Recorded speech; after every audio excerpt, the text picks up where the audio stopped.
안녕하세요. 오늘 딥다이브에서는 당신이 보내주신 자료들을 좀 깊이 들여다볼까 합니다.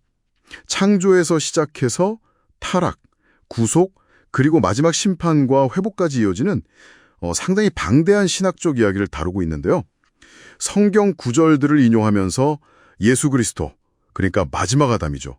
그리고 첫 아담, 사탄, 또 피조 세계 전체 운명에 대해 아주 흥미로운 관점을 보여주고 있어요. 저의 목표는 이 복잡한 이야기 속에서 핵심 아이디어를 딱 뽑아내서 그 세계관을 좀 명확하게 이해하는 겁니다. 바로 시작해 볼까요? 네, 좋습니다. 이 자료들 보면서 제가 좀 흥미롭게 본 부분은요. 제2의 하나님, 즉 아들이 사람이 되셨다는 거잖아요. 바로 이 사건이 어떻게 우주 전체의 어떤 힘의 관계, 역학관계를 완전히 새로 정의하는지 거기에 초점을 맞추고 있다는 점이에요. 아버지께서 아들에게 심판하고 또 생명을 주는 권세를 주시고 또 모든 피조물을 상속으로 주시는 그 과정을 따라가 보면요. 그리고 아들을 공경하는 것이 곧 아버지를 공경하는 것이라는 이 관계 설정. 이게 사실 모든 논의의 핵심 키가 되는 것 같아요. 모든 게 이걸 중심으로 돌아가는 거죠. 네, 그렇군요. 그럼 이야기는 일단 첫 아담에게 하나님이 땅의 관리를 맡기신 것에서 시작하는 거죠. 그런데 아담이 실패했고 그 결과로 사탄에게 복종하게 됐다. 그래서 땅에 대한 통치권이 사탄에게 넘어갔다. 이렇게 자료는 설명하네요. 그래서 사탄을 이 세상의 임금이라고 부른다. 이런 구절도 나오고요. 근데 여기서 잠깐만요. 그 통치권이 넘어갔다는 게 그럼 소유권까지 아예 넘어갔다는 뜻인가요? 아니면 그냥 관리 권한만? 좀 헷갈리는데요? 그거 아주 중요한 질문이에요. 네. 당신이 보내주신 자료에서도 바로 그 점을 핵심으로 짚고 있어요. 뭐냐면, 땅과 피조 세계는 처음부터 끝까지 변함없이 하나님의 소유라는 겁니다. 그러니까 아담이 그걸 잃어버렸던 아니면 사탄이 잠시 그걸 휘어잡고 있던 그들은 어디까지나 관리자일 뿐이지 소유주는 아니라는 거죠. 이 관점이 중요해요. 심지어 자료는 한 걸음 더 나가서 이 피조세계 자체가 아들을 위해서 창조된 것이기 때문에 아들에게 복종하지 않는 피조물은 본질적인 가치를 잃는다고까지 이야기합니다.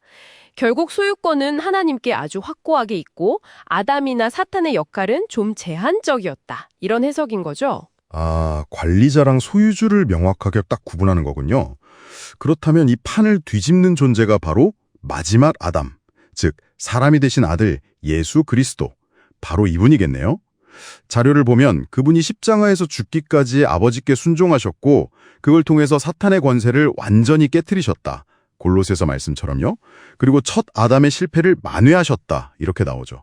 그 정사와 권세를 벗어버려 드러내시고 십자가로 승리하셨다는 표현은 진짜 권력을 완전히 빼앗아서 무장해제시킨 느낌이라 되게 강렬하게 다가오네요. 맞아요. 바로 그겁니다. 이 관점에서 보면 십자가는 단순히 죄 용서, 이걸 넘어서는 거예요. 사탄의 결정적인 패배 그리고 심판을 의미하는 동시에 아들이 피조세계 전체에 대한 합법적인 상속권을 딱 확립하는 사건이라는 거죠.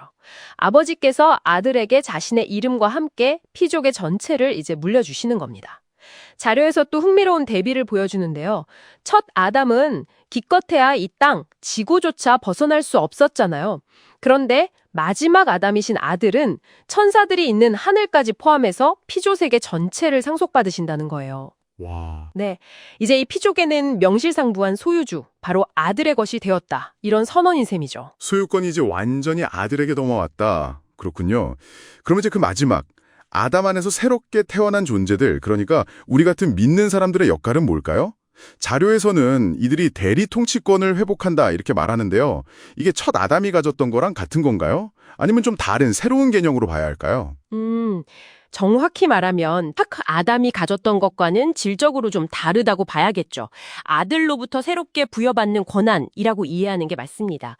그러니까 사탄이 잠시 주장했던 그 땅에 대한 임시적인 관리권 같은 건 이제 진짜 소유주이신 아들이 오셨으니까 완전히 무효화되었다. 이런 의미고요.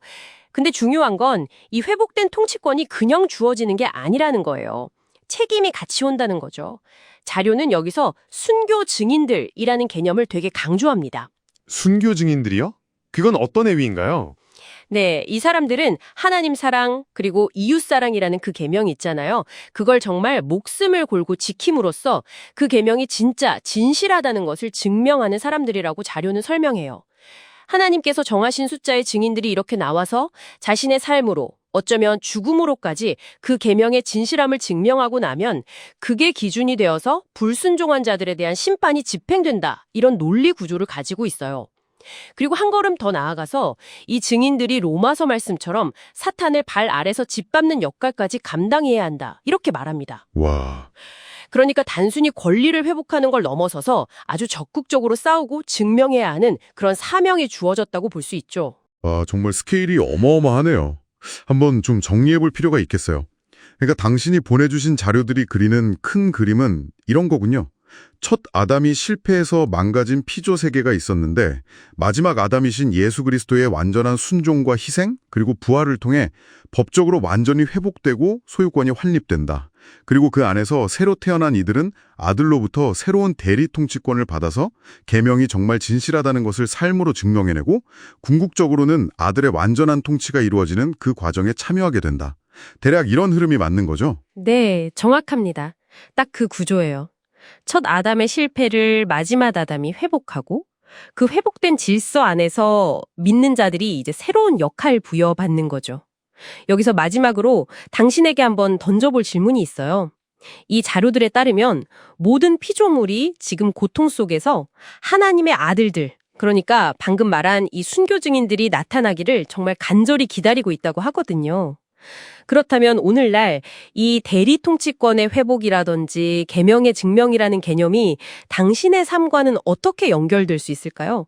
이게 그냥 오래된 어떤 신학 이야기가 아니라 지금 당신의 현실 속에서 어떤 의미를 가질 수 있을지 한번 깊이 곱씹어 보는 것도 꽤 흥미로운 성찰이 되지 않을까 싶습니다.